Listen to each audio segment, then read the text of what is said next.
we're making my slow cooker cherry cobbler with a sourdough topping. It's an oat crumble topping. It's so delicious. It's so easy. Let's go make it.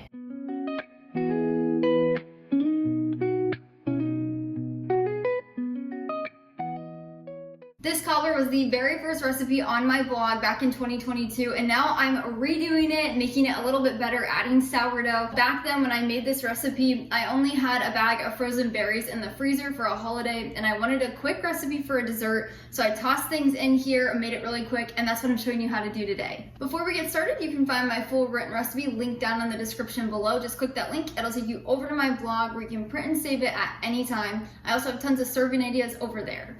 To get started, we'll need a slow cooker. Now, I usually like to use a smaller one, but I've switched to a non-toxic slow cooker. This is a Green Life slow cooker, and I absolutely love it. So I'm just using a big one.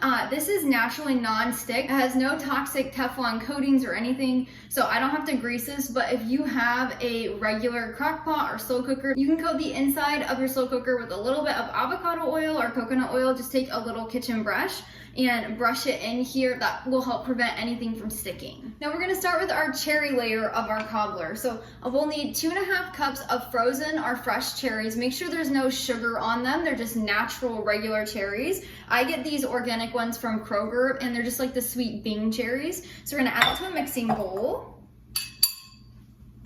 as well as 1 tablespoon of flour. This is gonna help thicken this while it's cooking. Raw honey. You could also do pure maple syrup if you would like. Honey and cherries are so good. I always make my pie fillings, cobbler fillings with honey. It's a better alternative. It's so much more wholesome and it tastes wonderful. And then lastly, we're gonna add in 1/2 teaspoon of pure vanilla extract. That just gives it a little flavor. Once you have everything in here, we're gonna take a spoon and we're just gonna mix this to fully coat those cherries and all the ingredients. Now, if you're using frozen cherries like myself, the honey will clump together because it's getting really cold. Just stir as good as you can. We're just trying to kind of coat everything as best as we can. Now, once everything is coated pretty good, as you can see, most of the honey is mixed in. We're gonna pour this into our slow cooker. And then once you have your cherries in here, you want them to be in an even layer. Now, as you can see, my slow cooker is a little bit large for this small batch recipe, which is totally fine. Just kind of put them in the center like this and they'll be just fine. Now, once our cherries are in the slow cooker, we're gonna start with our sourdough topping. Like I said, this is an oat mixture topping, so when we cook it in a slow cooker, it's not gonna get crunchy and crispy like it would in the oven, but it's still really delicious. I prefer an oat topping on a cobbler compared to a cake-like topping, so that's why I do it this way for this recipe. So to get started with our sourdough cobbler topping, we're gonna add all-purpose flour into our mixing bowl. Now, as you can see, I'm just using the same mixing bowl I did the cherries in. It works just fine, and you don't have to dirty another dish. Next, we'll add in 1/2 cup of rolled oats. I like to get organic, but you can use any. Then we'll add in 1/2 teaspoon of sea salt, as well as 1/2 teaspoon of ground cinnamon. This just adds a little flavor to our cobbler topping, and it tastes so good. And then we're just gonna mix this together. You wanna make sure the flour and the oats, the cinnamon and salt are completely combined and mixed together. That way you don't have a clump here and a clump there. Once you have your dry mixture in there, we'll grab butter. I like to use salted, but you can use unsalted. And we're gonna grate this in with a cheese grater with the large holes. Or if you'd like to, you can just use a fork and cut your butter into pea-sized pieces into the flour mixture. And then you'll just stir it around to combine so everything's evenly distributed. I love using a large hole cheese grater to put butter into any kind of pastry dough, whether it's a cobbler topping or sourdough scones. It makes this so easy. So once you have that grated in there, we're just gonna stir it around. You just wanna distribute them evenly.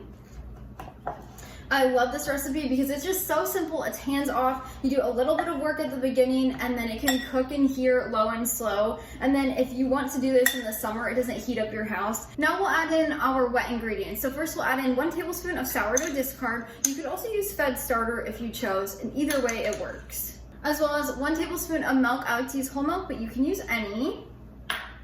And finally, 1 tablespoon of raw honey or pure maple syrup. Either will work. And then once you have those in there, you'll take your spoon and you're just gonna mix this around. We're looking for a very crumbly texture, so we just wanna make sure all of that is mixed in here and not in one giant glob. You can also use your hands if you would like. That's a very easy way to kind of break this up. I like to just kind of pinch it like this, and then that helps break everything up into a crumbly mixture. And then now we're gonna just add it on top of our cherries.